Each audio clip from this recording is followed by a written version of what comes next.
Hi beautifuls. I wanted to sit down and do some water scrying today. So I have my little cup of water, and as I sat down, I kept hearing on repeat, I'm still hearing it, that song by Tinashe, which is called I Can See the Future. So I feel like there might be a message in the lyrics for you, and it's a good song, so you should listen to it. So that's what I have first, but let's see what else is going on. What other messages you need to hear? What might be in your energy?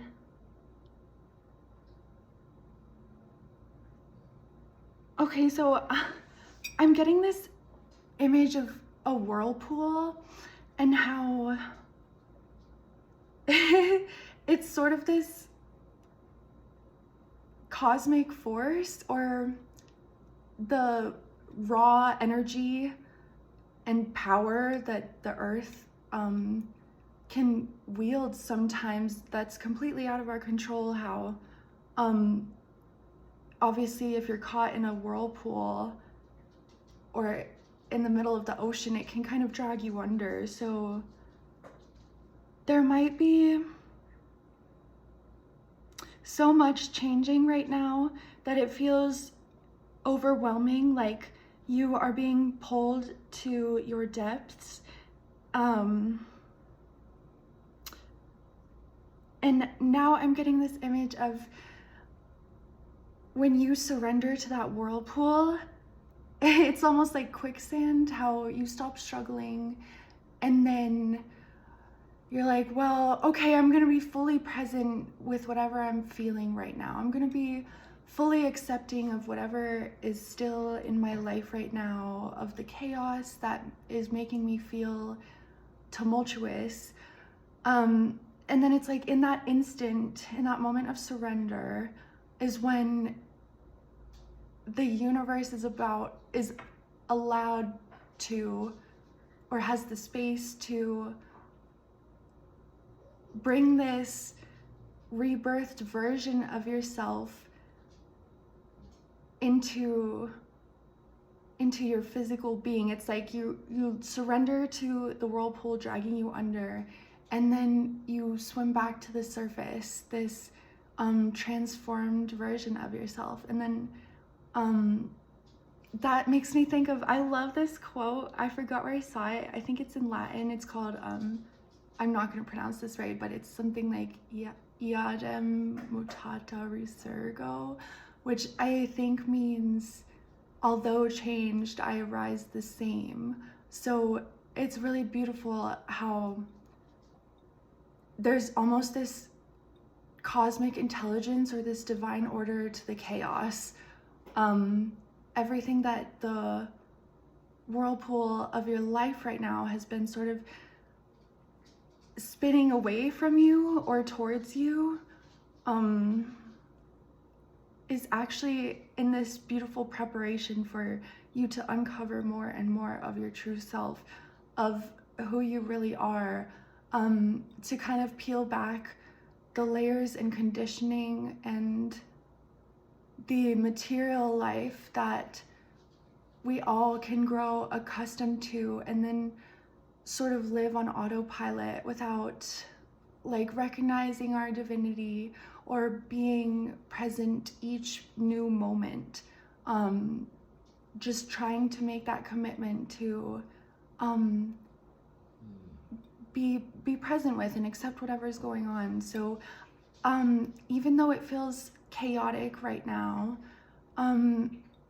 another message I'm getting is just, usually things are the absolute hardest when we're right about to reach our goal. And another thing that was coming through earlier too was Spirit saying, why don't you trust all the signs I've given you? Like, I think that some pretty miraculous things have happened where it's like this has to be synchronicity and not coincidence. Go to bed. Lay down. It's still your nap time. Go to bed. Oh, sorry. don't fight. Oh, they can say hi. Oh, sorry. Do you have a message at least? Oh, she's my big love bug. She definitely teaches me how to be in my heart center and trust that and be unconditionally loving and present every moment. She has that purity and innocence that animals do. So you might be feeling especially chaotic right now because your vibration is changing so rapidly.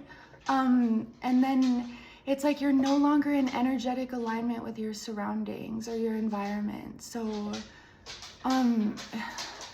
it feels like this upheaval, but really it's clearing space for what you've been manifesting, and you've been getting these signs, and there comes a point where it's like, well, I just have to trust. I just have to trust that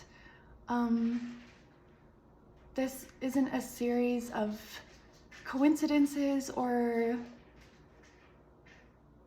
some false made up destination I'm thinking about getting to, because those are like those visions. I feel like this keeps coming up too, those like visions of the future that are from spirit, that are showing you where this freaking chaotic upheaval in your life is taking you right now. And with that too, I feel like you are opening to new spiritual gifts and new, like, increased sensitivity and ways of moving throughout the world. Meditation is so important. When you're leveling up spiritually or increasing that sensitivity, it's so easy to take on the emotions, thoughts, and judgments of others, because we're naturally more open. So meditation is so critical. And I'm not a perfect person by any means. I just sat down to meditate today for the first time in like 2 weeks, and I was like, oh my gosh, I needed this self-care. It's just that coming home to yourself and that centering and that clarity that you're able to get in those moments of silence where you're with your spirit guides, you're with your divine higher self presence, and it's like, okay, that's all the guidance that I need. I forget that when I stay disconnected from myself and my energy is going out instead of, like, you know, feeding back into myself. So I feel like that was a message someone needed to hear, is that what could be contributing to this whirlpool is not only the change that you're experiencing right now, but everyone else's opinions about it is what I'm getting. So come back to your center. Even if it's only for a couple minutes, then that's enough, you know? You'll know how much you need. Do you have to go potty?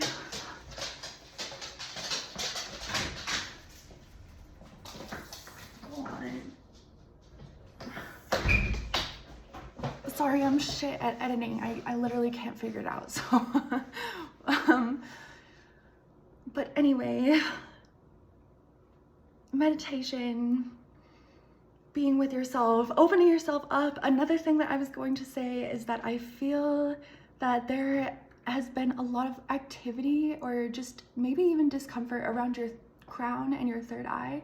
And I feel like that is part of this, like, cosmic, like, rewiring right now. It's like you're ready, you've cleared that internal mental space for more of your spiritual self and your true gifts to come in, which I feel involves some level of sight or being able to, like, read or glimpse auras, I know a good practice for this is on yourself first, is kind of letting yourself sit in front of a mirror and zone out and focusing both your your attention on both of your eyes. I can't talk. Focusing your attention on your third eye, and letting your vision kind of go hazy or relaxed, and sitting there for as long as you need to until you start seeing like for me, auras kind of appear as first it's like just this energy around someone where it's visibly lighter, like especially around their head, neck, and shoulders. It's visibly lighter than the background, and it only happens when you're super relaxed. So that's why it's important to like sit there for a minute, do some deep breathing, let yourself zone out, because that's actually what allows the vision to come in. And then it's like you see this band, and then like, I don't know, it's probably different for everyone, but I see it first as white or transparent. It's just like a difference in the lighting almost. And then if I keep focusing, the colors will come in, or different, I don't know, energies, or like everyone has different like layers in their aura too. So just this might be a sign to do some reading about reading auras, or how you can develop that like pineal activation, where, because I feel like for whoever I'm talking to, this is something that's very innate. Like it's something that you came in to develop, and it's already, it's like this dormant ability you have within you. So I'm just getting this message, like, get out of your own way. Just practice. Ask your spirit guides to help you. And yeah, I just keep being drawn back to the third eye. Like, there's something about sight that is part of what you're supposed to do here. So take yourself seriously. I think the biggest block that we have is the like societal conditioning, especially when we're little and like we can see auras or spirits walking around, and then you hear enough times, that's not real, no you didn't, and then you think, okay, no I didn't. But again, back to that like whirlpool analogy, I feel like this is about you returning to your center, returning to who you truly are before everyone else made you or molded you into this version that fit their expectations, that fit the societal norms, that kind of dimmed your light and who you are. Maybe they were afraid of their own unhealed wounds being illuminated by your light. But I think you've been learning through this long process that the way that people feel, or their opinions, honestly have nothing to do with you, and everything to do with their own past experiences, their own desires or intentions. Especially, I think that there's a lot of people who we encounter who just want to have that sense of control, and they're not able to show up and be fully present, or to see us in our entirety, because it's like they're looking through this dense filter of their own past wounding, or unhealed parts of themselves they're not ready to face. So yeah, it's kind of heavy energy. I hope that you're doing okay. Throw some salt in a bath or a shower, especially like Epsom or Himalayan salt, just for a little bit of clearing.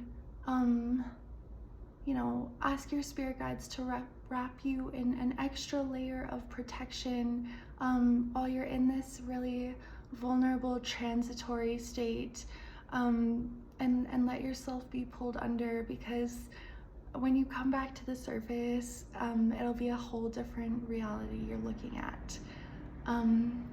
So I hope this was helpful for someone. I'm sending you guys so much love. Just be gentle with yourself, love on yourself, say those affirmations no matter how silly they seem. It rewires your, neural pathways that have been formed through conditioning. So you gotta just take baby steps, and then you won't believe the progress you're able to make just by setting that intention or putting that new energy out there. It's like everything shifts. Yes. I hope you guys have an amazing weekend, and I'll talk to you soon. Bye.